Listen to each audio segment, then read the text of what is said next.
I think almost every single person I've worked with, I've found to be like either severely eating under that number that was determined by the formula. One of the main ones that uses like the Catch McArdle formula, just in case anyone's interested. So most people I find are severely eating under that, or they're eating just below it, and that's just for maintenance. And oftentimes, when they're eating below maintenance, supposed maintenance based on the formula, they're still gaining weight. And then I think a lot of it comes down to food choice.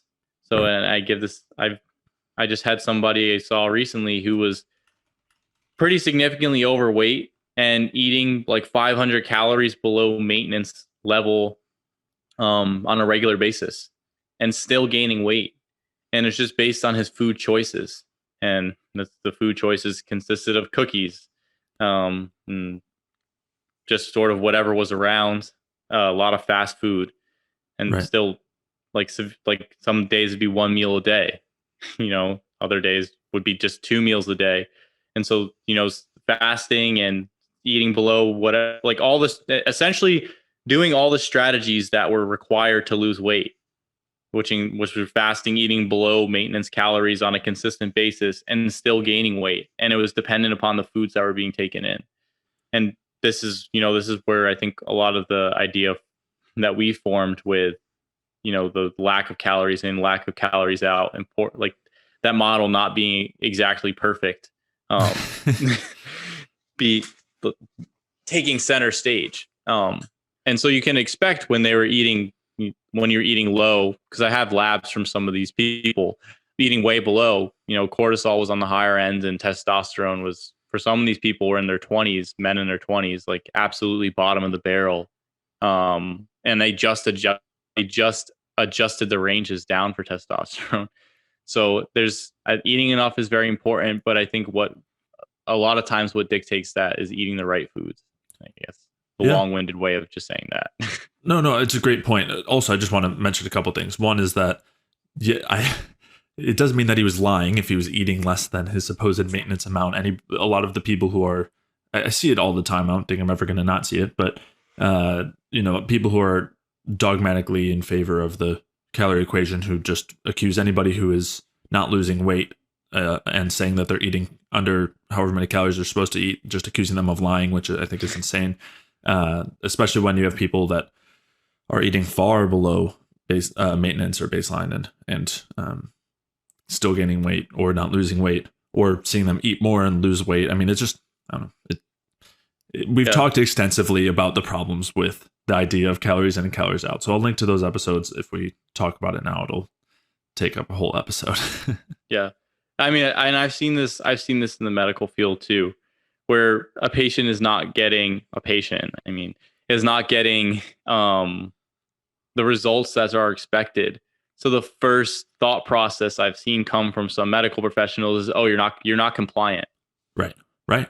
Yeah. And it's like, well, and I've seen there's been certain, I'm trying to think of what the medication was. It was, we were talking about some of the vitamin D stuff. One of the articles that I was reading about it, they were saying that all these patients are coming with low vitamin D, and then they were talking about the conversion pathways, and some people were still showing, like, I think it was obese people with vitamin D supplementation were continuously showing up with low blood results for their 25 OHD. And the researchers they eventually figured out, because a lot of doctors were saying, oh, the patients are just non-compliant with supplementation. That was like the first thought process. But the researchers eventually figured out that, oh, when you have an excessive amount of body fat, vitamin D can get shunted into storage, and it makes it more difficult for people of a heavier weight to get their 25 OHD levels up. That's eventually what they figured out. But I just thought it was, in relating to what we're talking about, I thought it was interesting that the first thought process was automatically non-compliance. It was literally, Right. oh, they're just not compliant. Right. Which really is a nice way of saying they're lying about taking what they're saying that they're taking, Exactly. or doing what they're Exactly. saying they're doing. Yeah. And with these people that I've worked with, I've had them. I mean, I guess you could. For some of them, they were actually close friends, so I knew what they ate on a regular basis because I was hanging out with them on a regular basis. But for other people, for in general, I have people just write down everything they eat, and it's just like after they eat it, just write it down in a note in their phone, and then at the end of the 3 days, just send it to me and everything, include everything they drink, whatever it is, and then I will put it into Chronometer. And what I'll see on Chronometers is that they are severely eating below their caloric intake. I bet they just forgot to put a whole box of donuts on there that they ate, Mike. Yeah, I'm sure that's what it was, especially when, like they would tell me, oh, I ate a sleeve of cookies for breakfast. It's like if they were trying to seem like they were like lies so that they could seem like they were eating better, you wouldn't put something like that. So Right. Right. especially with people who are trying to, get better or make a difference for themselves. Right. I don't see the point in them having like an interest in lying about it. Yeah. If we're going to make the adjustment, why would you lie about it? I can see because a lot of people are like, oh, food questionnaires aren't really reliable. And the reason I'm going at length of this is because in a lot of the studies with the food questionnaires, it's like they're not the people who are doing the food questionnaires are not trying to get better. The data is just being collected to look at what they're eating for the study. And maybe depending on how they're incentivized for the study, whether it's like the nurses study or the N. Haynes studies, maybe they're getting a payment or something like that.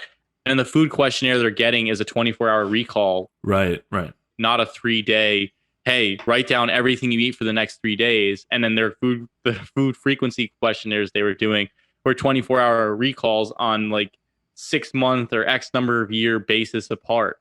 Whereas this is like, write me what you ate for the past 3 days going forward.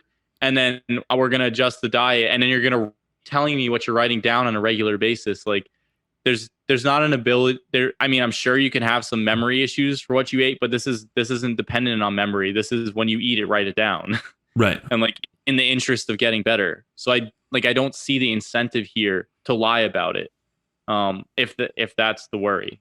So it just goes to the point that a lot of people that we're working with are eating a lot of foods that are causing issues and they're severely under eating. Yeah. And from a basic sense, I think it makes sense because if you're eating a lot of things that are gumming up your metabolism or irritating your intestines, your body's going to put the brakes on it. Exactly. Yeah.